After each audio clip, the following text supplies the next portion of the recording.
మామిడి పళ్ళ రుచులే కాదు, కపిల్ వారి 30 సంవత్సరాల నాణ్యత మరియు నమ్మకం.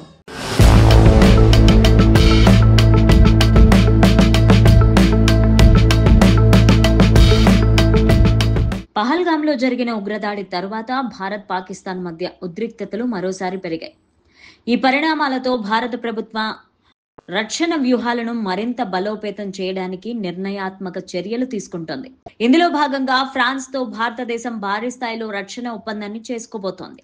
సుమారు 63,887 కోట్ల విలువైన ఈ మెగా ఒప్పందానికి ఢిల్లీలో సంతకం చేయనున్నారు. ఈ ఒప్పందం ప్రకారం భారత నావికా దళం కోసం 26 రాఫెల్ మెరైన్ ఫైటర్ జెట్లు ఫ్రాన్స్ నుంచి నేరుగా కొనుగోలు చేయనున్నారు. స్వదేశీ నిర్మాణ ఐఎన్ఎస్ విక్రాంత్ విమాన వాహక నౌక పైన కొనుగోలు చేసిన జెట్లను మోహరించబోతున్నారు. దీనివల్ల భారత నావికా దళానికి సుదీర్ఘ సముద్ర పరిధిలో వైమానిక ఆధిపత్యాన్ని సాధించేందుకు అవకాశం లభించనుంది.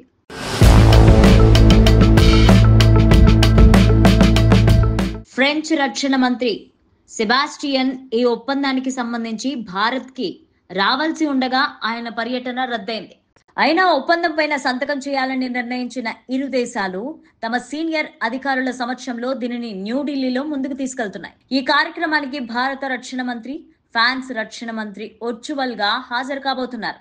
ఒప్పందంలో 22 సింగిల్ సీటర్ రాఫెల్ ఎం యుద్ధ విమానాలు, 4 ట్విన్ సీటర్ ట్రైనింగ్ జెట్లు ఉంటాయి.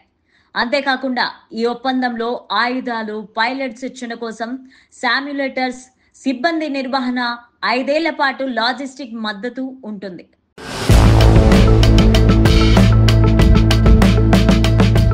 ఈ ఒప్పందం ద్వారా భారత్ ఇప్పటికే వాయుసేనలో ఉన్న 36 రాఫెల్ జెట్ల కోసం అవసరమైన కొన్ని విడిభాగాలు, పరికరాలను కూడా పొందనుంది.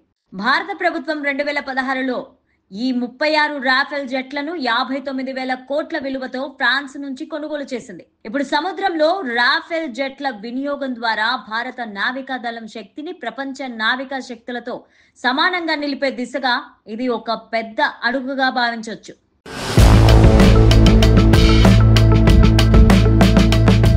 ఈ ఒప్పందం సైనిక పరంగా భారతదేశాన్ని మరింత బలపరుస్తుందని అంటున్నారు. భౌగోళిక రాజకీయ పరిణామాల్లో సముద్రాధికారం ఎంతో కీలకంగా మారినా ఈ సమయంలో ఈ రకమైన వ్యూహాత్మక పెట్టుబడులు భారతదేశ భద్రతా విధానానికి ప్రాణవాయువుగా నిలుస్తున్నాయి.